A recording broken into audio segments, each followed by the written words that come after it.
Hola, ¿qué tal? Qué gusto tenerlos por aquí. Yo soy María Scherer y hoy vamos a hablar con Jorge Álvarez Maínez. Él es coordinador de los diputados de Movimiento Ciudadano.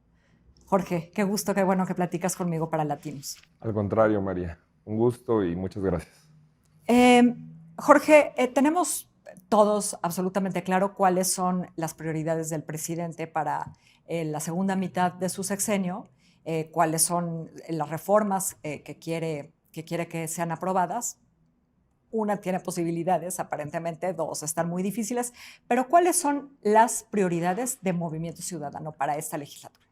Mira, evidentemente esa es la característica que hace único a Movimiento Ciudadano, a la bancada naranja en el Senado y en la Cámara de Diputados, que nosotros ni somos empleados del presidente, como lo son las bancadas de Morena y de sus aliados, de sus partidos satélites, pero tampoco somos empleados de los enemigos del presidente. En esta elección hay poderes fácticos, enemigos del presidente, que muy abiertamente conformaron una coalición en su contra y que lo único que hacen es ser permanentemente reactivos, que a todo lo que el presidente dice reaccionan, y por eso las mañaneras, sostenemos nosotros, no duran solamente las 3 horas de monólogo del presidente. El monólogo no termina porque esa oposición a modo hace que ese monólogo continúe a lo largo del día. Por eso creo que es muy importante poner otras cosas en la agenda. Nuestras prioridades es que se vuelva a hablar en México de las víctimas, que se vuelva a hablar de temas que hoy están desplazados de la agenda, como el medio ambiente, como la necesidad de una lucha real, radical por la igualdad de género, y que pongamos en el centro a las personas. Esta unicidad, ¿no?, de la que hablas con respecto al Movimiento Ciudadano es una complicación muy grande porque parece que los tiempos, el tono, están exigiendo polaridad, ¿no? Ahí tenemos la reunión de los senadores panistas con Vox como una respuesta, ¿no?, igualmente radical a las posturas del presidente. Entonces, en este contexto, ubicarse en medio, ¿no?, o ubicarse lejos de los polos, pues tiene un grado de complejidad nada despreciable. Es que si el guión se redactara en Palacio Nacional, no lo podría hacer mejor el presidente de la República y su equipo de propaganda, que este es un gobierno que se centra en la propaganda. Por ejemplo, esta reunión de Vox, pues obedece a la estrategia que le conviene al gobierno, al régimen. Por eso es muy importante hacer esta apuesta. Sí, tienes razón en que es muy difícil. De hecho, mucha gente nos ha dicho en la campaña, no votamos por ustedes porque creemos en esta idea de la polarización, aunque nos simpatizaron, aunque creíamos que eran importantes sus causas, sus agendas, sus candidaturas, nos entusiasmaron. El caso de Salomón Chertorivsky en la ciudad, de Amalia García, pero no les dimos el voto por esta idea de polaridad. Pero después de las elecciones, creo que la sensación es muy buena, que el sabor de boca es muy bueno y que además nos sirvió mucho que se ganara la elección de las 15, sin demeritar a ninguna, la que se consideraba la más importante de todas, que era Nuevo León. Ahí se pudo demostrar, como ya se había hecho en Jalisco, que sí es posible ganarle a las fuerzas tradicionales y que sí Movimiento Ciudadano solo, sin coaliciones, le puede ganar en el tú a tú a los partidos de siempre. Es que dices después de las elecciones, pero Sí, después de las elecciones vienen otras elecciones y el sí, año siguiente otras así es. elecciones y después la campaña presidencial. Entonces, pensando en que hay pues hay campaña todo el tiempo, ¿no? Hay elecciones, los años que vienen uno tras otro. Insisto, no se condena un poco el partido pues a la irrelevancia. No, porque hay muchos temas que son de una enorme relevancia que hoy no están en la agenda pública y que justamente le conviene al gobierno, al régimen, que no estén en la agenda pública. Nosotros hemos dicho que el ruido no es neutral, eso lo saben en el régimen. Entre más ruido haya, entre más se hable de Vox, por ejemplo, pues menos vamos a hablar de los activistas, de los ambientalistas asesinados en este sexenio. Menos se va a recordar el caso de Samir Flores o el de Homero Gómez o el de decenas de activistas en temas de la naturaleza que han sido asesinados en este gobierno. Mientras más hablemos de estas guerras absurdas de identidades que hay, de polarización en el país, pues menos ponemos en el centro los debates que le interesan a la gente, por ejemplo, como una agenda de paz. Muchas de las personas que votaron por el actual gobierno lo hicieron pensando en acabar con lo que inició en el gobierno de Felipe Calderón, la llamada guerra contra el crimen organizado o contra las drogas. Y creo que eso no se ha cumplido, al contrario, tenemos el año más violento de México, tenemos al gobierno con más muertes acreditadas en lo que va del sexenio, en lo que tenemos de historia reciente en el país, Y creo que eso es una situación que le interesa a muchísimas personas que se pongan en el centro. Yo creo que lo verdaderamente irrelevante es la agenda de polarización en la que están el sistema y la oposición a modo que tiene. Ok, pero ahí están. Entonces, a ustedes, ¿quién los va a seguir en su agenda? Pues muchísima gente, muchísima gente. Pero en, Ujú, en la Cámara de Diputados, ¿no? En el Congreso, ujú. ¿quién los va a seguir en su agenda? Es Si que, ellos están, como bien dices, pues en sus polos, ¿no? En sus extremos. es que ese es el tema de fondo. ¿A quién le habla a la clase política? Tú ves los discursos del 1 de septiembre, pues se hablan entre ellos. Está bien, sí sabemos que muchas de las votaciones va a ser difícil ganarlas, aunque con argumentos se puede. Movimiento Ciudadano logró en revocación de mandato, primero que no fuera una ratificación, después que no fuera en la Constitución el mismo día de las elecciones intermedias, y ahora que la pregunta se modificara y que hubiera verdaderamente un sentido de revocación y no de ratificación en un ejercicio de simulación que se quería hacer desde el gobierno. Movimiento Ciudadano lo logró en el Senado de la República con esos votos que no son irrelevantes.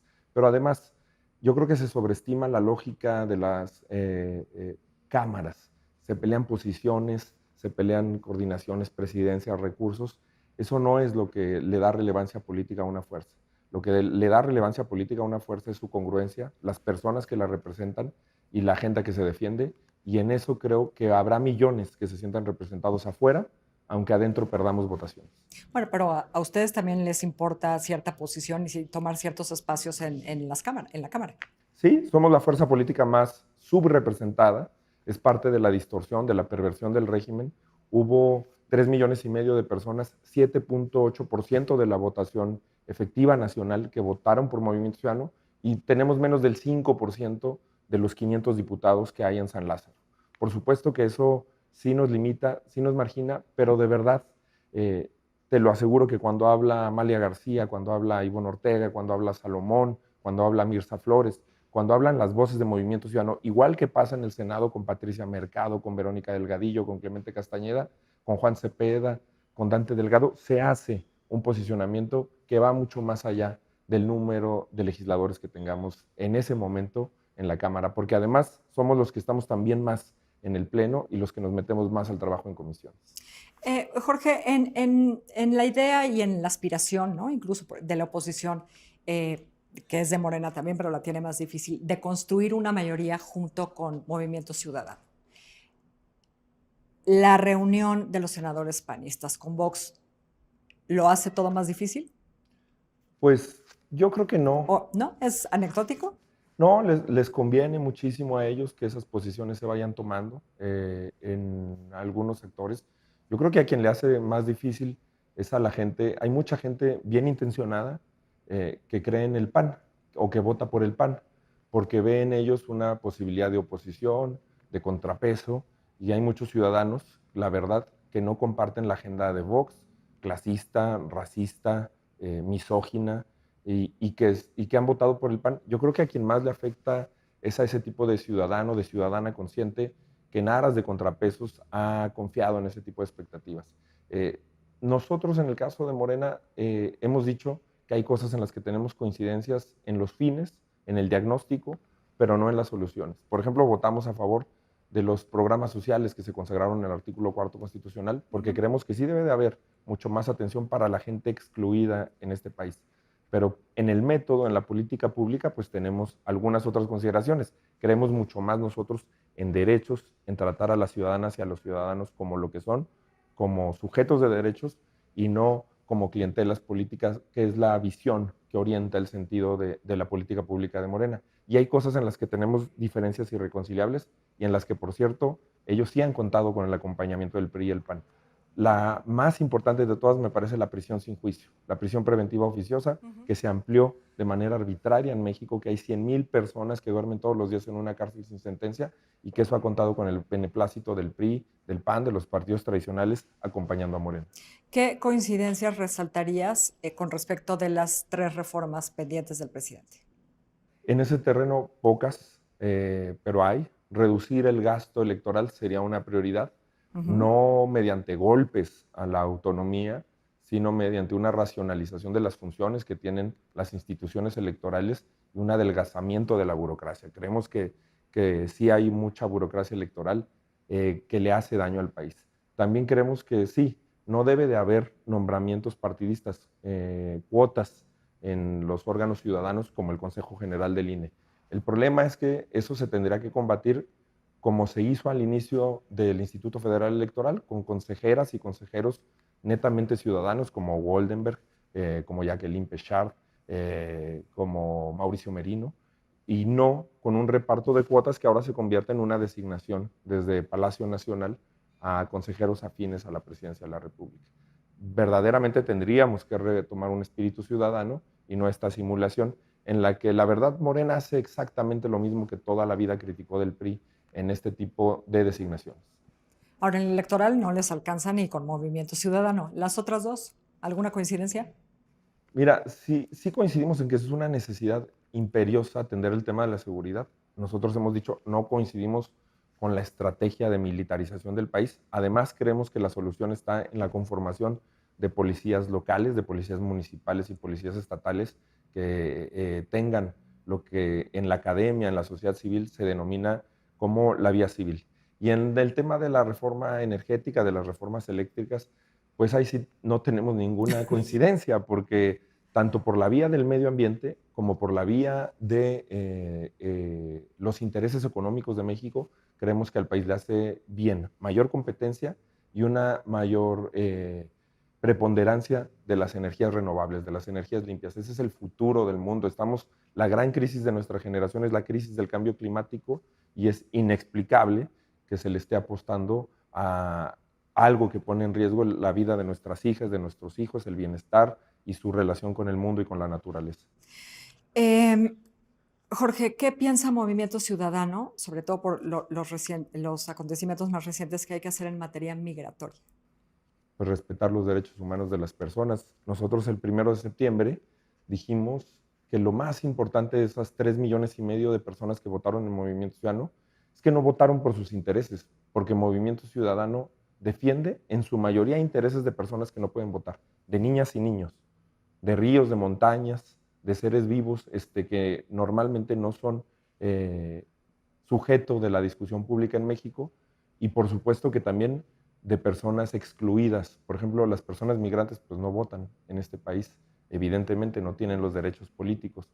Van en una situación que también tiene que ver, por cierto, con el cambio climático en muchas de las crisis que hoy estamos viendo en la frontera sur del país. Pero es una vergüenza para este país que lo que le hemos exigido toda la vida a Estados Unidos, que es un trato digno para nuestras migrantes y para nuestros migrantes, seamos mucho peores nosotros en nuestra frontera sur con nuestras hermanas y con nuestros hermanos centroamericanos. Es un motivo de vergüenza, es un motivo también de confirmación de la hipocresía del régimen. Todas las cosas de humanismo, de hecho cuando el presidente evade los temas de la agenda de igualdad de género, dice que él no cree en el feminismo porque es humanista, pues lo debería demostrar con las centroamericanas y con los centroamericanos en tránsito, y particularmente con las niñas y los niños centroamericanos que son presa de una violación sistemática de sus derechos en la frontera sur. Ahora, hablando de igualdad de género, ¿no? En la Cámara sucede, está muy cacareado, ¿no? Muy presumido, creo que más de la cuenta, el avance en esa materia en el Congreso. Pero la verdad es que las mujeres, hay la mitad, pero no están empoderadas, ¿no? No están en los cargos en los que deberían estar, no están tomando decisiones. Sí, conocí un pronunciamiento muy importante que creo que hay de varias exlegisladoras, de varias personalidades de la sociedad civil. Creo que tienen toda la razón. Nosotros hicimos una designación para la Junta de Coordinación Política de una mujer, que se trata de Emersa Flores, para la mesa directiva de la Cámara, al igual que en el Senado de la República, de otra mujer, de nuestra compañera Jessica Ortega. Y en el tema de las comisiones también cumpliremos con los lineamientos que ellas exigen. Me parece que es fundamental atravesar el tema de la simulación, que dejemos, son muy tóxicos y nocivos los clubes de Toby, no nada más por un asunto simbólico, sino porque la dinámica que se da a partir de relaciones patriarcales, la verdad es que sí contamina los temas que se discuten, las decisiones que se toman, y sí creo que al país le hace falta tomarse mucho más en serio este tema. Y por último, Jorge, veníamos en una lógica, ¿no? hasta las elecciones de primero alianza electoral, después alianza legislativa. Ahora, el año que viene y el siguiente vamos un poco en sentido contrario, ¿no?